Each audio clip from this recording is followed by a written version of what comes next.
హనుమంతుడిని భక్తులు భక్తి శ్రద్ధలతో పూజిస్తారు. హనుమంతుడి అనుగ్రహాన్ని పొందుతారు.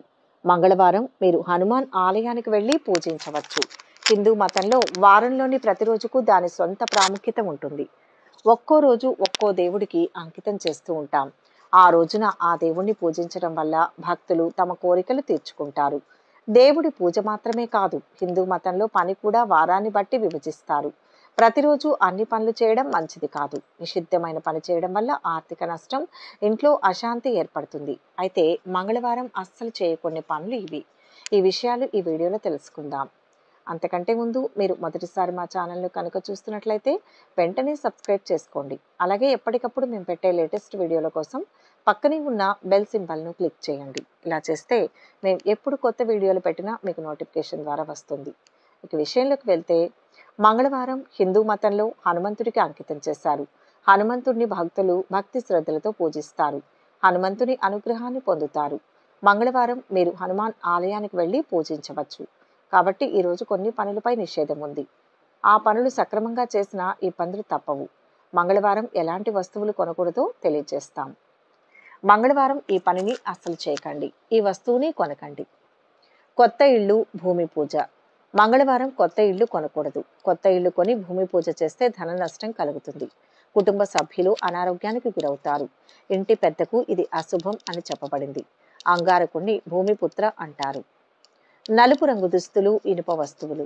మంగళవారం మీరు నల్ల బట్టలు కొనుగోలు చేయకూడదు. అలాగే మంగళవారం నాడు నల్లని దుస్తులు ధరించవద్దు. మంగళవారం మీరు ఎరుపు, నారింజ రంగు దుస్తులు ధరించాలి. మీ జాతకంలో కుజదోషం ఉంటే ఆ దోషం తగ్గుతుంది. అలాగే మంగళవారం నాడు ఎలాంటి ఇనుప పదార్థాలను కొనుగోలు చేయకూడదు. ఇనుప పదార్థం ఆర్థిక సంక్షోభానికి దారితీస్తుంది. ఇంట్లో ఒక అరిష్ట సంఘటన జరుగుతుంది. గాజు సామాను. మంగళవారం రోజున గాజు సామాను కొనకపోవడమే మంచిది. ఆర్థిక సమస్యలు ఇంటికి వస్తాయి. దీంతో ఇంట్లో అశాంతి, గొడవలు చోటు చేసుకుంటాయి. మంగళవారం నాడు ఎలాంటి గాజు వస్తువును బహుమతిగా స్వీకరించవద్దు. దీంతో ధన నష్టం కలుగుతుంది. సౌందర్య సాధనాలు. మంగళవారం నాడు మహిళలు ఎలాంటి కొత్త వస్తువులను ఇంటికి తీసుకురాకూడదు. వివాహిత స్త్రీలు కూడా సౌందర్య సాధనాలను కొనకూడదు. మంగళవారం నాడు హనుమంతుడికి కుంకుమ సమర్పిస్తారు. కాబట్టి ఆ రోజు కుంకుమ కొనకూడదని అంటారు. ఇది వైవాహిక జీవితంలో సమస్యలను కలిగిస్తుంది. భార్యాభర్తల మధ్య మనస్పర్ధలు, గొడవలు వస్తాయి. Milk sweet. మంగళవారం నాడు పాలతో చేసిన స్వీట్ ఏది కొనకండి. ఇది సంపద నష్టం, ఇంట్లో సమస్యలకు దారితీస్తుంది. పాలు చంద్రుని మూలకం. మంగళవారం నాడు హనుమంతుడికి తీపి పాలను సమర్పించకూడదు. ఎవరికి పాల మిఠాయిలు కూడా దానం చేయవద్దు. Mustard oil. మంగళవారం నాడు ఆవాల నూనె కొనకూడదు. ఆవ నూనెను దాన ధర్మంగా కూడా ఇవ్వకూడదు. ఈరోజు మీరు మల్లె నూనెను కొనుగోలు చేయవచ్చు. కొత్త బట్టలు కొనకూడదు. మంగళవారం నాడు నూతన బట్టలను కొనుగోలు చేయకూడదు. అదేవిధంగా ధరించను కూడదు. ఎందుకంటే ఈ రోజు ధరిస్తే మంగళకరంగా భావిస్తారు.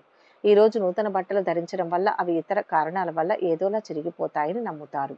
అంతేకాకుండా ఈ రోజు ధరించిన నూతన వస్త్రాలు ఎక్కువ రోజులు ఉండవు. హిందూ సంప్రదాయం ప్రకారం శుక్రవారం నూతన బట్టలను కొనుగోలు చేయడం లేదా ధరించడం పవిత్రంగా భావిస్తాం. శనితో సంబంధం ఉన్నందున మంగళవారం నూతన దుస్తులతో పాటు కొత్త బూట్లను కూడా ధరించకూడదు. నూతన బూట్లు వేసుకోవడం వల్ల గాయాలవుతాయి. అంతేకాకుండా డబ్బు కోల్పోయే ప్రమాదం ఉందని విశ్వసిస్తారు. అంగారక గ్రహం కూడా చెడు ప్రభావాన్ని కలిగి ఉంటుంది. ఇదే సమయంలో మంటలు, దొంగతనం జరిగే ప్రమాదం ఉందని భావిస్తారు. అంతేకాకుండా ఇంట్లో ఆరోగ్య సమస్యలు ఉత్పన్నమయ్యే అవకాశం కూడా ఉంది. మంగళవారం చేయవలసిన పనులు. మంగళవారం ఆంజనేయుని ధ్యానించడం వలన ధైర్యం చేకూరి అన్ని పనులు జరుగుతాయి. సుబ్రహ్మణ్య స్వామి ఆరాధన చేయడం వలన కుజగ్రహ ప్రభావం వలన కలిగే ప్రమాదాలను నివారించవచ్చు. మంగళవారం కాళికాదేవిని ధ్యానించడం వలన శత్రువులపై జయం కలుగుతుంది. మంగళవారం ఎరుపు రంగు దుస్తులను ధరించడం, ఎరుపు రంగు పువ్వులతో ఇష్టదైవాన్ని ప్రార్థించడం చేస్తే మంచి ఫలితం ఉంటుంది.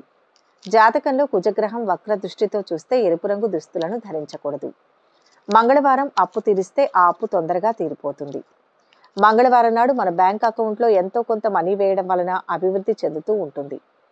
మంగళవారం రాహుకాలంలో దుర్గాదేవి దర్శనం, దుర్గా స్తోత్రాలు పారాయణం చేయడం వలన ఆధ్యాత్మిక శక్తి పెరుగుతుంది. హనుమంతుడికి సింధూరంతో పూజించడం వలన, సుబ్రహ్మణ్య స్వామికి 11 ప్రదక్షిణలు చేయడం వలన దోష ప్రభావం తగ్గుతుంది. ఈ వీడియో కనుక మీకు నచ్చినట్లయితే లైక్ చేయండి, షేర్ చేయండి. మరిన్ని ఆధ్యాత్మిక విషయాల కోసం మా ఛానల్ను సబ్స్క్రైబ్ చేసుకోండి.